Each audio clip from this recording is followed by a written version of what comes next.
بسم اللہ الرحمن الرحیم۔ تہجد کی نماز کا وقت اور اس کی نیت اور اس کا طریقہ کیا ہے، اور کیا اس کے لیے سونا ضروری ہے یا نہیں؟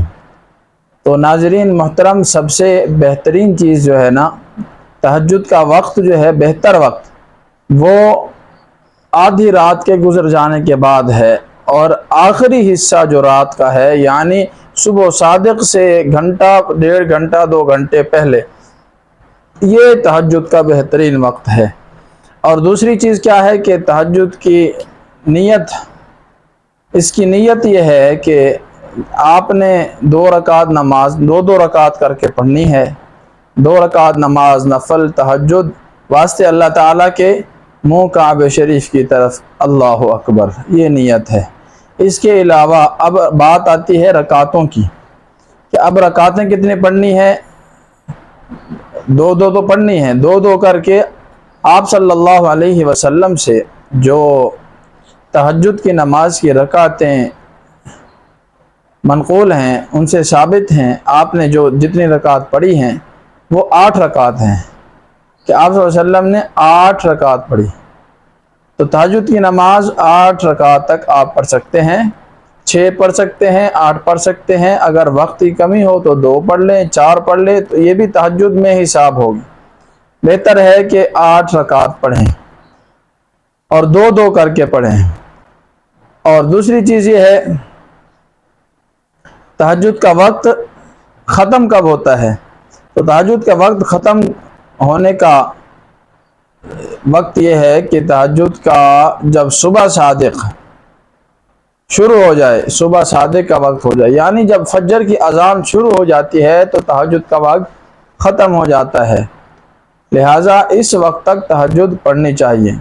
اور اس کے علاوہ ایک اور چیز کہ تہجد کے لیے سونا بھی ضروری ہے یا نہیں؟ تو تہجد کے لیے سونا ضروری ہے، کیونکہ تہجد اسی نماز کو کہا جاتا ہے کہ جو رات کو نیند سے اٹھ کر پھر پڑھی جائے۔ تو نیند سے اٹھ کر پھر آدمی جب پڑھتا ہے تو اس کو تہجد کی نماز کہا جاتا ہے۔ باقی یہ ہے کہ اگر آپ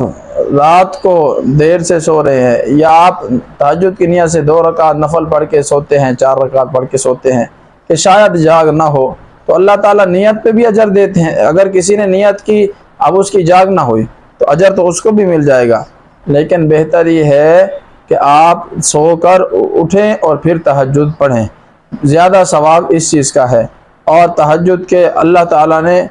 تہجد کی نماز کو بہت اہمیت، اور آپ صلی اللہ علیہ وسلم نے فرمایا کہ تہجد کی نماز میں صحت ہے، اور یہ تہجد کی نماز جو ہے یہ صالحین کا شعار ہے، اور اللہ تعالیٰ نے نبیوں پر فرض کی تھی، اور جتنے اکابر گزرے تہجد کی نماز وہ لازم پڑھا کرتے تھے۔ اور جو بھی چاہتا ہے کہ اس کو اللہ کا قرب نصیب ہو اور وہ مستجاب الدعا بنے اور اللہ کے ہاں اس کا مقام ہو اور اللہ پاک سے اپنی حاجتیں پوری کروائے، تو وہ کوشش کرے کہ تہجد پڑھے۔ تہجد میں اللہ نے سب کچھ رکھا ہے، تہجد کی نماز میں اللہ تعالیٰ نے بہت کچھ رکھا ہے، بہت سے مسائل، بہت سے حاجات، لوگوں نے مسائل حل کروائے تہجد کی نماز کے ذریعے سے، اور اسی طرح بہت ساری حاجتیں پوری کروائی ہیں۔ اللہ تعالیٰ کی مدد آتی ہے، اور اللہ تعالیٰ کے رحمت 7ویں آسمان پہ آ جاتے ہیں، اور اعلان ہوتا ہے تہجد کے وقت کہ کوئی ہے مانگنے والا جس کو اللہ عطا کر دے، اپنے گناہوں کی معافی چاہنے والا اللہ اس کو معاف کر دے، اور مشکلات کو، پریشان لوگوں کی پریشانی، کوئی ہے جو اپنے مشکل کو دور کروانا ہے، اللہ اس کی مشکل دور کر دے، تو اللہ کی طرف سے آواز لگتی ہے۔ تو لہٰذا تہجد کی کوشش کریں، اللہ تعالی ہمیں عمل کی توفیق دے، اور اس کے ساتھ ساتھ چینل کو لازم سبسکرائب کر لیں تاکہ اسی طرح کی مزید معلومات آپ کو پہنچتی رہیں، اور ویڈیو کو بھی لائک کرنا نہ بھولیں۔ جزاک اللہ خیرہ۔